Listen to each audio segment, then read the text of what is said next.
Hello and welcome. आप देख रहे हैं गेम चेंजर्स। मैं हूं धीरज। तो आप देख रहे होंगे टीमें बड़ी आ रही हैं।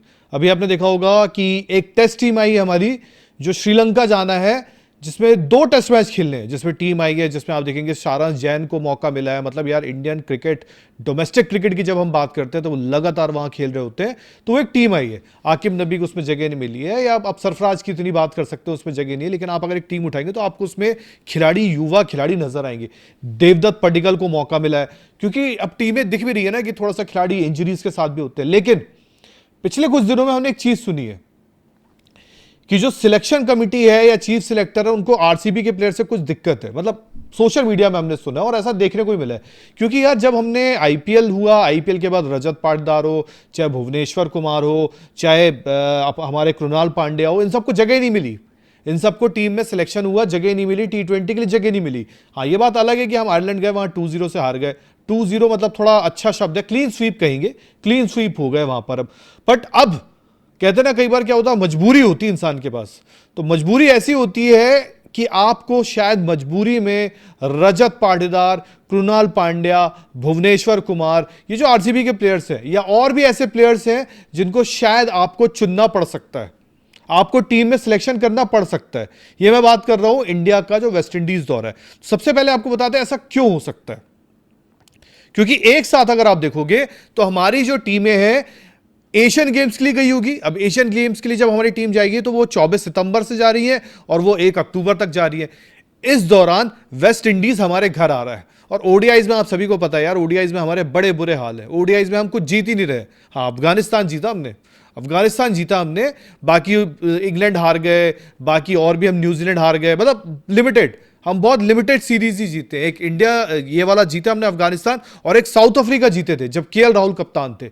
शुभमन गिल की कप्तानी में अभी तक मतलब जीत भी नहीं आ रही है। और यार, ये बात तो उठती है, ऊपर से कलेश अलग है, ड्रेसिंग रूम का अलग है, रोहित विराट का अलग है, बड़ी बातें निकल कर आती है। अब देखना ये होगा इस दौरान, जब आप देख रहे होगे कि एक एशियन गेम्स जा रहे हैं तो दूसरी जगह हमारी टीम है, तो इस दौरान कौन कौन से जो प्लेयर्स हैं अवेलेबल नहीं होंगे, अब उस पर एक नजर डालते हैं। तो अब आप देखो, ये वो प्लेयर्स हैं जो आपके अवेलेबल नहीं होंगे। कौन कौन है उसमें? श्रेयस अय्यर, ये हमारे, क्योंकि एशियन गेम्स गए होंगे। ईशान किशन, ये अवेलेबल नहीं होंगे। अक्षर पटेल, ये अवेलेबल नहीं होंगे। ये ओडीआई टीम का हिस्सा रहते हैं, ठीक है, उनकी बात करो। नीतीश रेड्डी, खैर ये इंजर्ड ज्यादा रहते हैं, बट एशियन गेम्स जा रहे हैं, ये भी नहीं होंगे। वॉशिंगटन सुंदर, मतलब गौतम गंभीर के सबसे वो भी नहीं होंगे। Harshit Rana, all 3 format player, injured हो जाते हैं, बात अलग है, वो भी नहीं होंगे। जसप्रीत बुमराह, जिनके बिना इंडिया का काम ही नहीं चलता, वो भी नहीं होंगे। अर्शदीप सिंह, वो भी नहीं होंगे। और अगर और भी कुछ खिलाड़ी मैं बताऊं, और भी अगर कुछ खिलाड़ी बताऊं, क्योंकि इंडिया ने फुल T20 स्क्वाड जो है वो एक कह सकते हैं कि एक मजबूत स्क्वाड जो भेजा है, उसमें और भी अगर मैं आपको नाम बताऊं, संजू सैमसन, ये भी नहीं होंगे। वरुण चक्रवर्ती, ये भी नहीं होंगे। तिलक वर्मा, ये भी नहीं होंगे। मतलब और भी आपको जितने खिलाड़ी अगर उठाना चाहो उठा सकते हो। मतलब अभिषेक शर्मा, जो भी T20 के इंटरनेशनल के खिलाड़ी हैं, T20 साइड के जो भी प्लेयर है, वो नहीं होंगे। तो अब बड़ा सवाल ये उठता है, जब ये इतने सारे खिलाड़ी अवेलेबल नहीं होंगे तो आप टीम सिलेक्शन जब करोगे साउथ अफ्रीका, वेस्ट इंडीज का ओडीआईज वाला, तो रखोगे किसको किसको टीम में? तो एक ग्राफिक्स के जरिए आपको समझाने की कोशिश करते हैं, इमेज के जरिए आपको समझाने की कोशिश करते हैं। फॉर एग्जांपल, हमारा खेलते हैं 4 नंबर श्रेयस अय्यर। अब श्रेयस नहीं हो तो कौन होगा? क्योंकि रोहित विराट तो होंगे, रोहित ओपनिंग कर लेंगे। उनके साथ शुभमन गिल तो T20 टीम का हिस्सा नहीं होंगे, तो शुभमन और रोहित है। अब 3 नंबर पे विराट कोहली, उनकी दिक्कत नहीं है। 4 पे श्रेयस अय्यर। अब श्रेयस नहीं है तो कौन खेलेगा वहां पे? क्या वहां पर आप इनको देखते हो खेलते हुए, क्या नाम है हमारे, रजत पाटीदार या ऋतुराज गायकवाड़? ये दोनों में से एक खिलाड़ी आ सकता है। अब ईशान किशन जो है वो दूसरे विकेट कीपर का नजर आता है आपको। अब ये देखना होगा, यहां तस्वीर में हमने देवदत्त पडिक्कल भी डाला है, यशस्वी जायसवाल भी है, क्योंकि यशस्वी जायसवाल को वर्ल्ड कप की स्कीम ऑफ थिंग्स में रखा जाएगा। बट एक विकेट कीपर भी तो आपको देखना पड़ेगा, ये भी तो सोचना पड़ेगा। तो क्या ऋषभ पंत की भी एंट्री होगी? ऋषभ पंत भी टीम में आएंगे। फिर आप अगर देखो नीचे जसप्रीत बुमराह, यार जसप्रीत बुमराह तो सीनियर मेंबर है ना।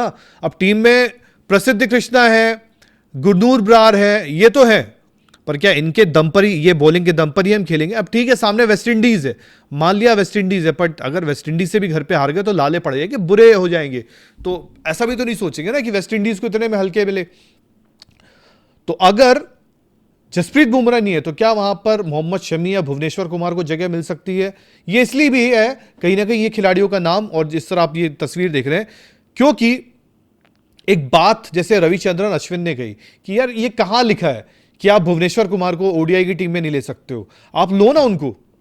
वो कोई 45 साल के थोड़ा ना हो गए या कोई 55 साल के थोड़ा ना हो गए कि अब वो बीसीसीआई के वाइस प्रेसिडेंट या प्रेसिडेंट की रेस में, वो खिलाड़ी की रेस में है ना। तो उनका भी कहना मतलब ये है कि भाई अगर ये खिलाड़ी है तो इनको कहां से आपने ये कर दिया कि मतलब 30 साल के ऊपर है तो वो इंडियन क्रिकेट टीम का दरवाजा नहीं देख सकता है। तो ये भी एक सोचने वाली बात है।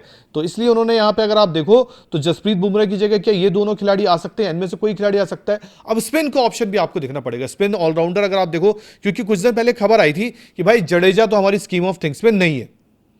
आ गई थी खबर कि जडेजा ओडीआई की स्कीम ऑफ थिंग्स में नहीं है, अक्षर पटेल है और सुंदर है, यही हमारे रहेंगे ऑलराउंडर के विकल्प में। तो क्या ओडीआईज में यहां पे आपको कृणाल पांड्या देखने को मिल सकते हैं?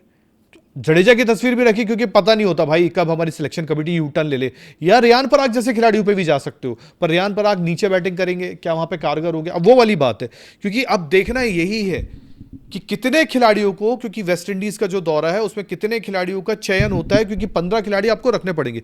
केएल राहुल तो टी20 साइड में नहीं है तो इसलिए दिक्कत नहीं है, बाकी भी आपके कुछ हमारे मैक्सिमम प्लेयर्स हैं वो नहीं है।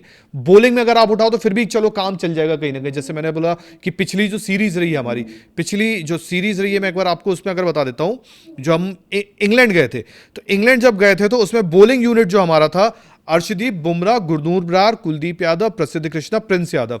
तो प्रिंस, प्रसिद्ध और गुरनूर बरार तो जगह बना लेंगे, बट एक सीनियर बॉलर भी तो आपको चाहिए होगा, एक सीनियर बॉलर की भी तो रिक्वायरमेंट होगी, एक सीनियर बॉलर को भी तो रखना होगा टीम में कि उनके बिना काम चल जाएगा। अब देखना यही है कि वेस्ट इंडीज के खिलाफ जब टीम आएगी तो क्या होगा, क्या सिलेक्टर्स जो है वापस से, मतलब क्योंकि पिछले कुछ वक्त में हमने ये देखा है, पहले आपने श्रेयस अय्यर को डिस्कार्ड कर दिया, बोला श्रेयस अय्यर की जरूरत ही नहीं है, टी20 टीम में उनकी कोई जरूरत नहीं है। फिर आपने देखा कि सूर्य कुमार यादव का फॉर्म नीचे गिर गया, सूर्य कुमार यादव की कप्तानी में टी20 वर्ल्ड कप जीत गए थे लेकिन उनका फॉर्म नहीं, उनके रन्स नहीं आ रहे, तो आपने बोला नहीं अब इनको हटाना पड़ेगा, श्रेयस अय्यर को लाना पड़ेगा, उनको कप्तान भी होना है।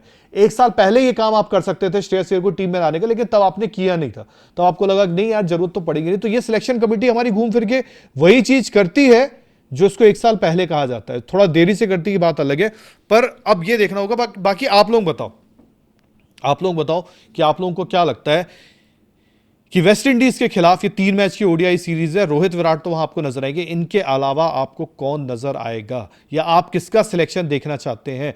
क्या आप ये भी चाहते हैं कि इस सीरीज में एक वो छाप रहे कि भाई अगर हमारे ये युवा लड़के अच्छा नहीं कर पा रहे, जैसे रवि शास्त्री ने अपने ओडीआई वर्ल्ड कप की टीम दी है उसमें उन्होंने सीनियर प्लेयर्स को बैक किया है, तो क्या अगर ये युवा लड़कों में ओडीआई वर्ल्ड कप जिताने का दम नहीं है, जिसमें प्रसिद्ध कृष्णा, गुरनूर बरार, प्रिंस यादव वगैरह है, तो क्या मोहम्मद शमी, सिराज, मोहम्मद शमी, सिराज और भुवनेश्वर कुमार ऐसे लोगों को टीम में जगह मिलनी चाहिए? वो आप कमेंट सेक्शन में बताओ। मैं फिलहाल चलता हूं। जय हिंद, जय भारत।